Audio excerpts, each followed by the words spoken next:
हरे कृष्णा। आज का हमारा टॉपिक है, क्या हमारे 33 करोड़ देवी देवता हैं? कुछ सुनने में ज़्यादा लगते हैं ना। क्या हमारी 33 करोड़ देवी देवता हैं? और कुछ लोग कहते हैं नहीं, 33 करोड़ नहीं है, 33 प्रकार के हैं। वो बताते हैं 33 प्रकार के किस तरह से हैं। वो बताते हैं कि 12 आदित्य, 11 रुद्र, 8 वसु और 2 अश्विनी कुमार, ये 33 देवी देवता का बताते हैं बहुत से लोग। लेकिन हमारे शास्त्र क्या कहते हैं? अब हम शास्त्र के अनुसार देखते हैं कि क्या सच में हमारे 33 करोड़ ही देवी देवता हैं।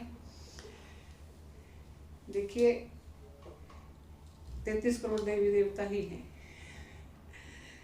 हमारी श्रीमद् भागवतम का 6th canto 6th chapter and 17 shloka, 17 और 18 श्लोका इकट्ठे दिए हुए हैं। 17 श्लोका में वर्णन आता है कि करोड़ों रुद्रों का जन्म हुआ है।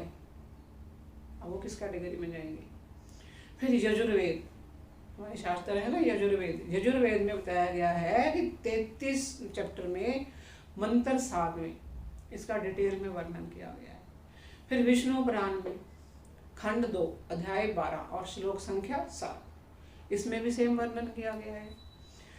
फिर स्कंद पुराण में तो कई श्लोकों में वर्णन आता है कि हमारे 33 करोड़ देवी देवता ही हैं। जैसे महेश्वर खंड जो है उसका चैप्टर 6 श्लोक संख्या 7, काशी खंड में 33 करोड़ देवी देवताओं का ही वर्णन आता है। ये स्कंद पुराण में सारा वर्णन आया है कि हमारे 33 करोड़ देवी देवता ही है।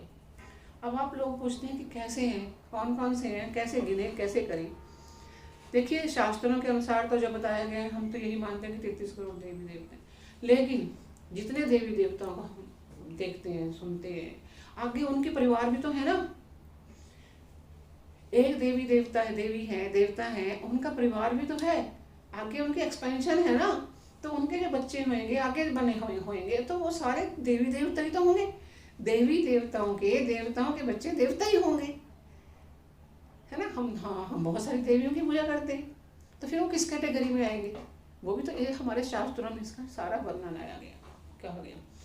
बताया गया है कि हर पल, हर क्षण, हर निमिष, उत्तरायण, दक्षिणायन, शुक्ल पक्ष, कृष्ण पक्ष, दिन रात, इन सब के देवी देवता हैं। हर पल का, हर क्षण का, इनके सबके देवी देवता हैं। तो ये सब टोटल मिला के हमारे 33 करोड़ देवी देवता ही हैं।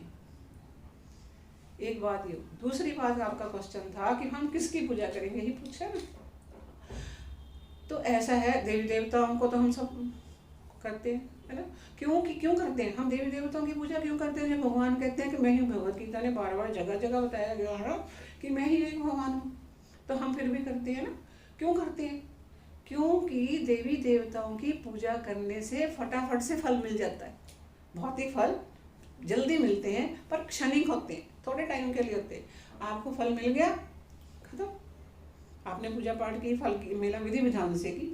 और देवी देवताओं को भी भगवान ने अपनी शक्तियाँ दी हुई हैं, लेकिन हाँ, विभिन्न मात्रा में शक्तियाँ दी हुई हैं। तो किसी को ज़्यादा है, किसी को कम है, और हम उसके हिसाब, जैसे भी हम पूजा पाठ करते हैं, हमें विधि विधानों से करते हैं, तो हमें फल मिल जाता है, और फल थोड़े टाइम के लिए मिलता है। अगर हमने कई लोगों पर देखते हैं ना, हम कहीं कोई मन्नत मान ली, कहीं दूर की मान ली, कहीं भी मान ली, तो फिर हम चुकाने करने, फिर उनका उतार नहीं सकते कि हमने मन्नत मान ली थी, मन्नत को फिर पूरा नहीं किया। आपकी मन्नत तो पूरी होगी, लेकिन आपने उनका उठाया नहीं जो आपने मानना हुआ होगा, तो उसमें हम ऋणी हो जाते हैं। सूर्य है, सूर्य हमें रोशनी देता है, और क्या देता है? तपश, गर्मी, है ना। हम सूर्य का कैसे उधार उतारेंगे? सूर्य देवता है, हमें देखते हैं, तो हम इनका उधार कैसे उतारेंगे? ब्रह्मा जी ने हमें पैदा किया, हम इनके भी ऋणी हैं। विष्णु भगवान ने हमें पालन करते हैं सृष्टि का, और शिव जी संहार करते हैं, और वायु देवता है, हाँ, हनुमान जी भी हैं, और वायु देवता है, चंद्र देवता है, वरुण देवता है, अग्नि देवता है, बहुत सारे ही देवी देवता। आगे इनकी आगे संतान भी तो है ना, तो ये सारे टोटल मिला के 33 करोड़ देवी देवता ही बताए गए हैं। अब चर्चा है कि हम किसकी पूजा करें, हम किसकी। अगर आप देवी देवताओं की पूजा करोगे, आप नहीं उतारते हो, तो आपको बताया ना, आपको क्या आदि दैविक तप है, एक कष्ट है, उसमें से गुजरना पड़ता है। अब देवी देवताओं की पूजा अगर नहीं करते तो हमें कुछ तो करना पड़ेगा ना। किसकी करनी चाहिए? देवी देवताओं की पूजा तो आप जैसे मर्जी करो, आप, हाँ, आप जो कुछ भी करते हो आप करिए, लेकिन हम जो कह रहे हैं, जो बता रहे हैं, अपने शास्त्रों के अनुसार से चर्चा हो रही है, भगवद गीता के हिसाब से चर्चा हो रही है, तो उनको साथ जोड़ लीजिए। हम ये नहीं कह रहे कि आपके मदर इन लॉ ने बताया कि आपने तो इसी की ऐसे ही करनी है, आप करिए, लेकिन आप साथ में तो जोड़ सकते हैं ना, आप साथ में जोड़ लीजिए, क्योंकि हमारे शास्त्रों में बताया ना कितने कितने देवी देवताओं का वर्णन आया है।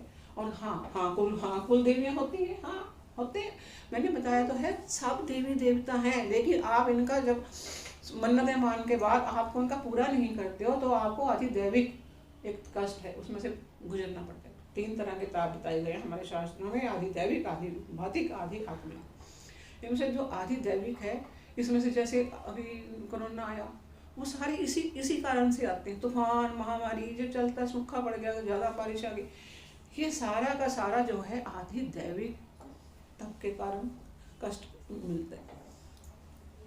अब क्या करें? ब्रह्मा जी ने ब्रह्म संहिता में क्या लिखा?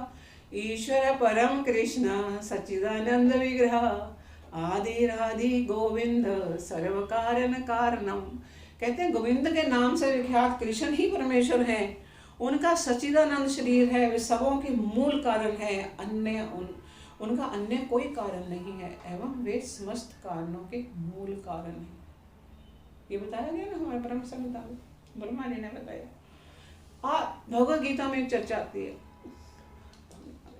भगवद गीता में 4th चैप्टर का 12वां श्लोक, 12th श्लोक। इस संसार में मनुष्य सकाम कर्मों में सिद्धि चाहते हैं, भगवान भी बताते हैं, फल स्वरूप वे देवताओं की पूजा करते हैं। निस्संदेह इस संसार में मनुष्य को सकाम कर्मों का फल शीघ्र प्राप्त होता है। जो सकाम कर्म करते हैं ना, सकाम कर्म, आपने शास्त्रों के अनुसार तो काम किया, लेकिन आपकी इच्छा बीच में है, आपको फल चाहिए उसका। अगर आपको फल चाहिए तो हमें कई बार हमारे फल पूरे नहीं होते। जो रीबर्थ होते हैं, क्यों आते हैं? हमारे जो इच्छाएं पूरी नहीं हुई, उनको पूर्ण करने के लिए तो रीबर्थ होते हैं ना। और प्रभुपाद जी इसी परपट के अंदर क्या बता रहे हैं? कहते हैं कृष्ण एकमात्र परमेश्वर है, और सभी देवता को उन्होंने अपनी भौतिक जगत चलाने के लिए कुछ शक्तियां दी हुई हैं, वो विभिन्न प्रकार की हैं। ये देवी देवता ये जो हैं, जो ये अन्य देवता जिनकी चर्चा कर रहे हैं हम, वो जीव आत्माएं ही हैं। वो विभिन्न मात्रा में भौतिक शक्तियां मिलती हैं उनको, है वो जीव आत्माएं, क्योंकि गीता में बताया गया है ब्रह्मा से लेकर चींटी तक रीबर्थ है, उसके अंदर ये सारे देवी देवता भी आते हैं। फिर उसके बाद चर्चा है जो देवी देवता है ना, श्री प्रभुपाद इसी के बारे में बताते हैं, देवता भगवान के विभिन्न रूप नहीं होते, वो क्या होते हैं? ईश्वर के विभिन्न अंश हैं, भगवान के जैसे नहीं हो सकते, वो उनके अंश हैं। भगवान अंश ही हैं, हम उनके अंश हैं, जिन्होंने बहुत अच्छे कार्य करते हैं, बहुत शुभ कार्य करते हैं, तप करते हैं, देवी देवता बन जाते हैं, लेकिन उनको फिर भी रीबर्थ तो लेना ही पड़ता है ना, क्योंकि वो भी भगवान के अंश हैं। वे कभी परमेश्वर नारायण, विष्णु या कृष्ण के तुल्य नहीं हो सकते। यहाँ तक कि ब्रह्मा तथा शिव जी देवता भी उनकी बराबरी नहीं कर सकते।